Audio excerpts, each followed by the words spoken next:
નમસ્કાર મિત્રો જો 2026માં તમે પણ એક પૈસાનું સારી જગ્યાએ રોકાણ કરવા માંગતા હોય, એક સારું રિટર્ન મળી રહે અને રિસ્ક ઓછું લેવા માંગતા હોય તો આજે આપણે એક એવા ફ્લેક્સી કેપ ફંડ વિશે વાત કરવાના છે જેનું નામ છે HDFC flexi cap direct plan growth. જી હા મિત્રો, આ એક ફ્લેક્સી કેપ ફંડ છે HDFCનો અને એને અત્યાર સુધી લોકોએ 5 સ્ટાર રેટિંગ આપ્યું છે, મતલબ કે 3 સ્ટાર 4 સ્ટાર અને 5 સ્ટાર રેટિંગ આપ્યું છે, કારણ કે અત્યાર સુધી જેનું રિટર્ન જે છે તો એ પણ લાજવાબ રિટર્ન રહ્યું છે। છેલ્લા 3 વર્ષની વાત કરીએ તો 21-22% રિટર્ન આપ્યું છે, છેલ્લા 5 વર્ષમાં 23% રિટર્ન આપ્યું છે અને ઓન એન એવરેજની વાત કરીએ, મતલબ કે વાર્ષિક રિટર્નની વાત કરીએ તો 17% રિટર્ન આપ્યું છે। 17% રિટર્ન મતલબ કે 1 લાખ રૂપિયા ઇન્વેસ્ટ કર્યા હોય તો તમારા આવનારા સમયની અંદર 5 વર્ષમાં 1 લાખથી મતલબ કે 2 લાખ રૂપિયા જે છે ડબલ પૈસા થઈ જતા હોય છે।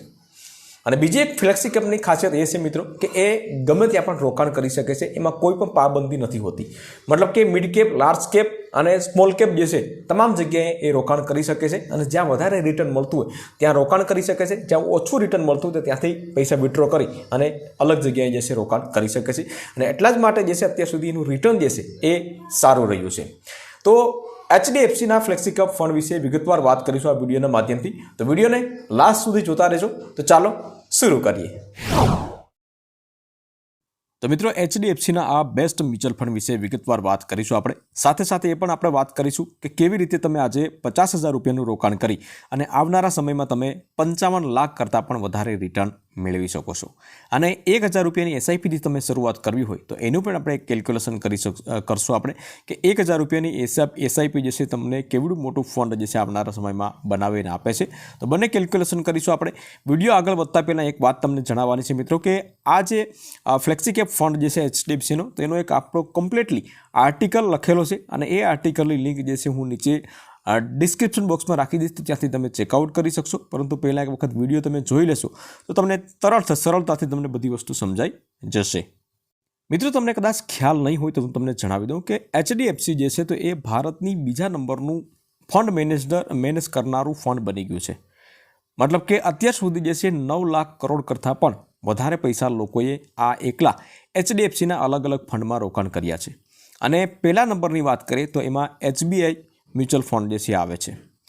HDFC ફ્લેક્સી કેપ ફંડ જે છે તો એક ઇક્વિટી સ્કીમ છે જે વિવિધ માર્કેટ કેપિટલાઇઝેશન જેમ કે લાર્જ કેપ, મિડ કેપ અને સ્મોલ કેપ તો ત્રણેય કેટેગરીમાં જે છે રોકાણ કરે છે।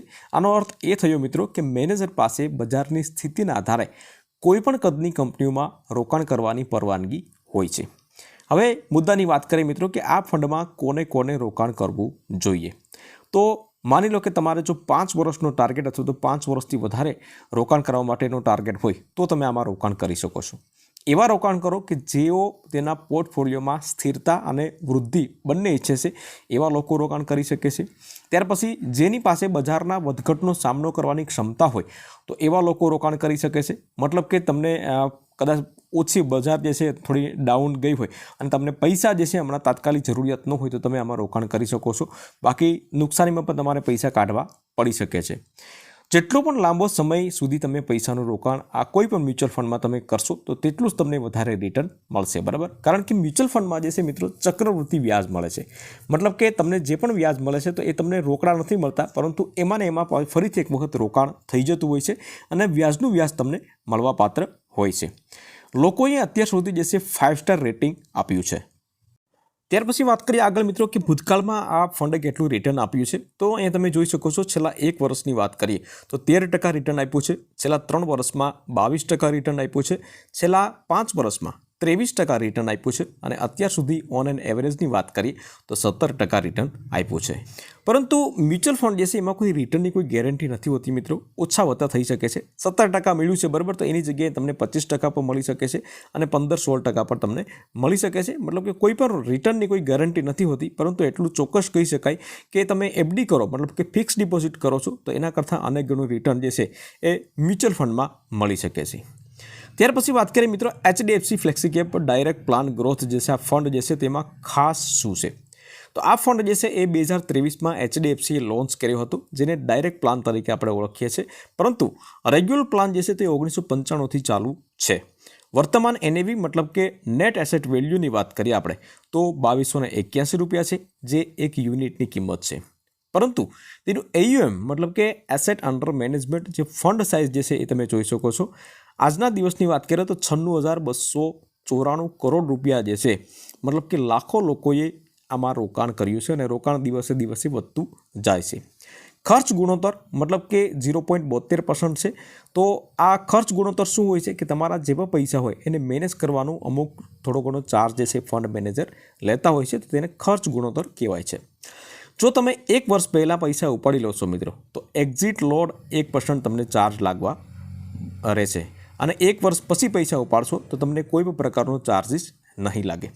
વાત કરીએ મિત્રો ટેક્સ કેટલો લાગશે, તો ટેક્સ ક્યારે લાગશે મિત્રો કે તમે 5 વર્ષ 10 વર્ષ રોકાણ કર્યું હોય અને તમને વાર્ષિક રિટર્ન જે છે 1,25,000થી વધારે રિટર્ન તમને મળ્યું હોય, તો જે વધારે રિટર્ન મળ્યું છે એના ઉપર તમારે LTCG 12.5% ટેક્સ લાગશે અને જે બધા જ મ્યુચ્યુઅલ ફંડની અંદર ટેક્સ લાગતો હોય છે. આમાં તમે 2 રીતે રોકાણ કરી શકો છો મિત્રો.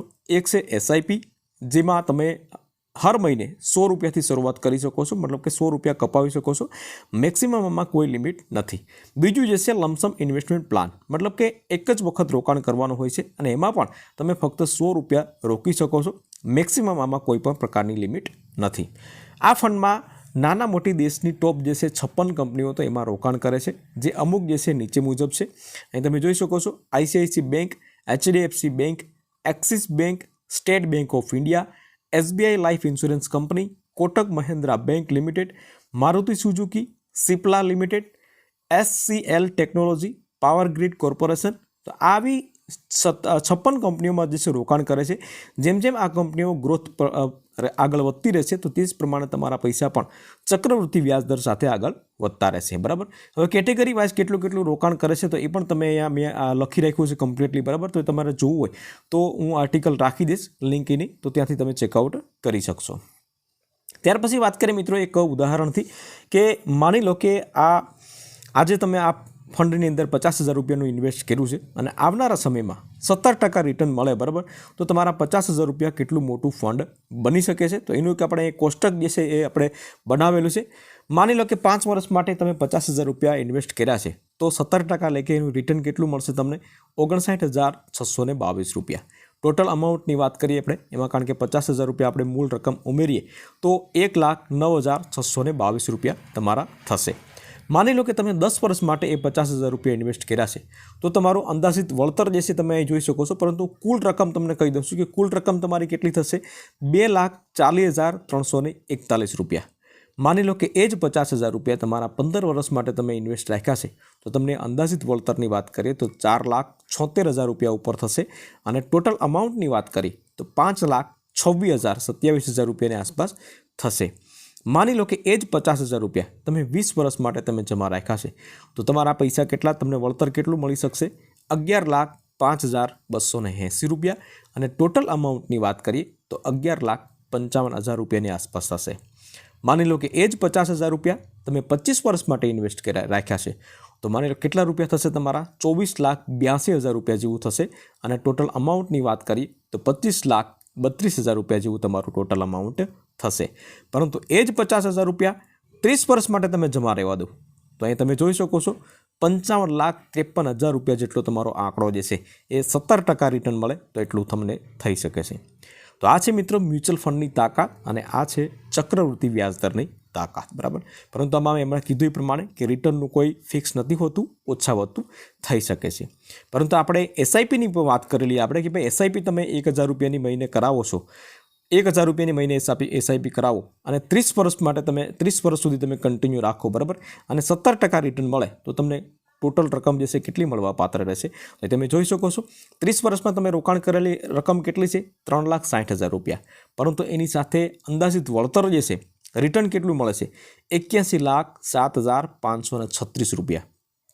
ટોટલ અમાઉન્ટની વાત કરીએ મિત્રો 3,60,000 એડ કરીએ તો 84,67,536 રૂપિયા તમારા ટોટલ જે છે 1,000 રૂપિયાના SIPમાં જે છે તમારા બની શકે છે. કારણ કે આમાં ચક્રવૃદ્ધિ વ્યાજ મળે છે અને એટલા જ માટે મોસ્ટ ઓફલી લોકો જે છે આજે મ્યુચ્યુઅલ ફંડમાં ઇન્વેસ્ટ કરવા લાગ્યા છે. બરાબર. હવે રોકાણ ક્યાં કરવું? બરાબર. તો રોકાણ જે છે તમારે એક તો ડીમેટ એકાઉન્ટ ઓપન કરાવવાનું રહેશે. ગ્રો એપ્લિકેશન છે, ઝેરોદા જે છે, એન્જલ છે, આ ત્રણમાંથી કોઈ પણ એકમાં તમે ખાતું ખોલાવી અને કોઈ પણ ફંડમાં રોકાણ કરી શકો છો, પરંતુ હું તમને સજેસ્ટ કરીશ કે ગ્રો એપ્લિકેશન જે છે તમારા માટે સરળ રહેશે. તો એમાં તમે ડીમેટ એકાઉન્ટ જે છે ખાલી પાન કાર્ડની એકની જરૂર પડે છે, તમારા મોબાઈલથી જ એપ્લિકેશન ડાઉનલોડ કરી અને તમે કરી શકો છો. બરાબર, તો આર્ટિકલ જે છે એની લિંક હું નીચે ડિસ્ક્રિપ્શન બોક્સમાં રાખી દઈશ મિત્રો, તો ત્યાંથી તમે ચેકઆઉટ કરી શકશો. આમાં રોકાણની કોઈ પણ સલાહ નથી આપવામાં આવતી, પરંતુ તમને એક સચોટ માહિતી મળી રહે એટલા માટે વિડીયો બનાવવામાં આવ્યો છે.